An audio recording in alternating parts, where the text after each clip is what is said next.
Welcome to this section dedicated for learning about looping in C. So in this lecture we are going to learn about what exactly is looping. Now looping is nothing but repetition of something. Whenever you have to repeat something again and again for multiple times, that is looping, also called as repetition. Now in the real world you see looping every day. For example, every morning you wake up, you see the sun rises from the east. So the rising of sun is something that is being repeated every day, right? Similarly, the sun sets in the evening every day. The setting of sun, that activity is repeated every day. So this is repetition or looping in the real world. Now we'll take one more example. Let's talk about your music player app that you may have in your mobile phone, right? So in that app there is a feature to repeat or loop a song. Let's say you have got a song in your music player which is of 3 minutes long, right? So whenever you put the song on a repeat mode, what happens is the song will start playing. Once the song ends, it will go back and it will repeat again, right? Whenever it ends, again it goes back and repeat again. So this repetition of song happens in a music player. This is looping. Right? There is one more feature in the music player app to repeat or loop your playlist, right? So let's say you're having a playlist of 3 favorite songs, song 1, song 2, song 3. Whenever you start playing this playlist in a repeat mode, what happens is, first of all, song 1 is played. Once that ends, song 2 is played then. Once that ends, song 3 is played.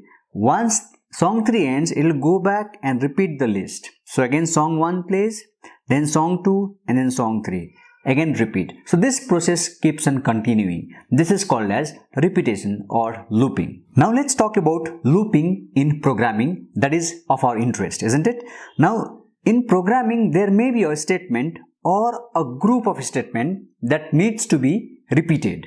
Okay. Now whenever you will have to repeat a statement or a group of statement multiple times or many times, in that case you will be using looping. So there are some statements available in C for doing looping which I'm going to talk after some time. Okay. Now let's take an example to understand this in more details. Let's say you need to display the message hello in the screen. You need to just display the message hello in the screen. Let's say if you would like to display the message one time.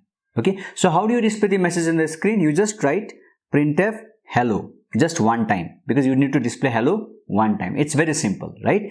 But if I ask you to display the hello 3 times, now what you need to do is you need to write the same statement hello 3 times. You write printf hello, then you give semicolon, again you write printf hello, semicolon, printf hello. That means if you need to display hello 3 times, you need to write printf hello 3 times. So you need to repeat that statement writing 3 times. Okay. Now what if you are supposed to write hello, or let's say you need to display hello 100 times in the screen. Now things will get little tedious, right? Because you need to write printf hello, printf hello, printf hello, printf hello for 100 different times, right? And it's a very tedious task and it is time consuming as well to write the same statement again and again. And it feels very boring to write the same statement again and again, right? And also it consumes a lot of space in your source code file as well. Okay, so whenever you have to repeat something for multiple times, there are some dedicated statements available in C which we will be learning, okay, which will help us to, instead of writing this for 100 different lines, writing printf in 100 different lines, we can maybe do that same thing in 3 lines itself. Okay, that is the power of looping. Now before we start writing our own loop, we need to understand what is going to control our loop. So whenever we are actually doing some problem related to looping, you need to ask 2 very important questions. The first one is, what is the statement that is to be repeated? What is the statement that is to be repeated? This is the first question you need to ask yourself. And the next question is very important, that is, how many times to repeat that statement? So whenever you have answer for these 2 questions, you can very easily write a looping statement in programming. Okay, let's take the scenario of displaying hello in the screen for 100 times. This is scenario number 1.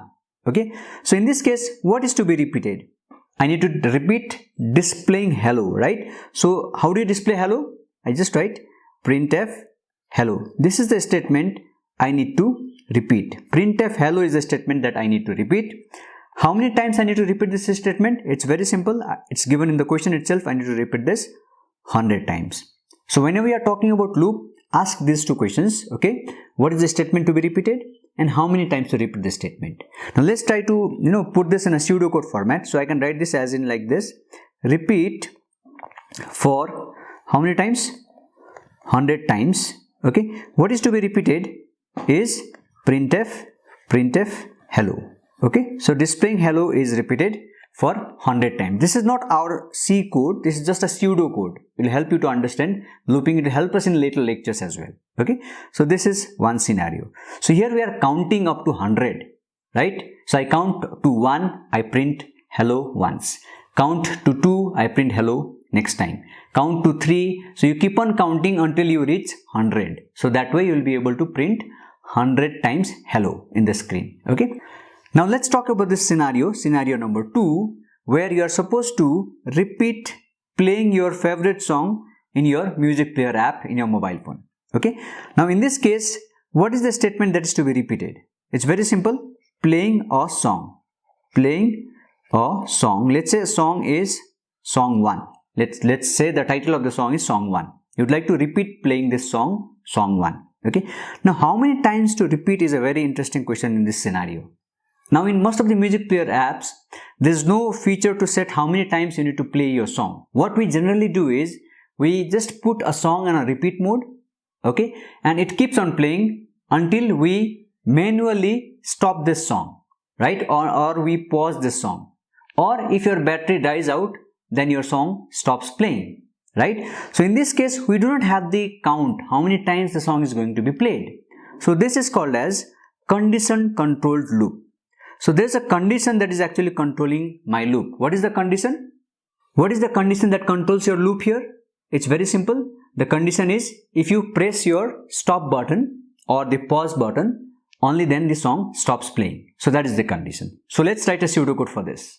So we'll write repeat until stop is pressed. Okay, stop button is pressed. So this is the condition. Okay, what do? Just play song 1. Okay, so this is the song that is going to be played. Okay, until when? Until you press the stop or the pause button in your music player app. Okay, so these two scenarios are different scenarios. In scenario 2, the loop is controlled by a condition.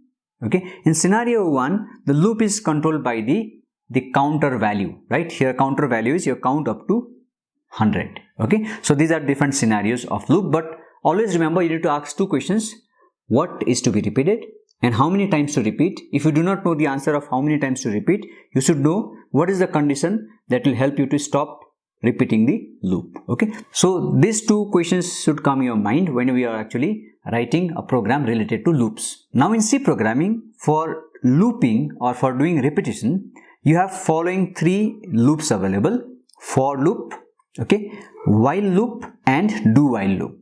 Okay, for, while and do, these are keywords reserved in C. This comes in small letters. Okay, now in our subsequent lectures, we are going to learn in details about how for loop works, what is the syntax, the example, even we are going to demonstrate the program using the for loop. Similarly, we are going to do the same thing for while loop as well as do while loop.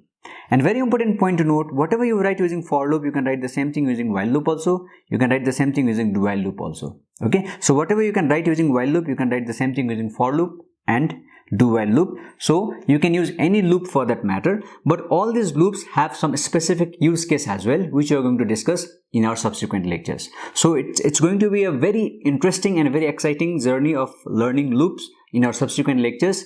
So please make sure that you are stay tuned for all my lectures coming in the future. Thank you for watching this lecture. Stay tuned.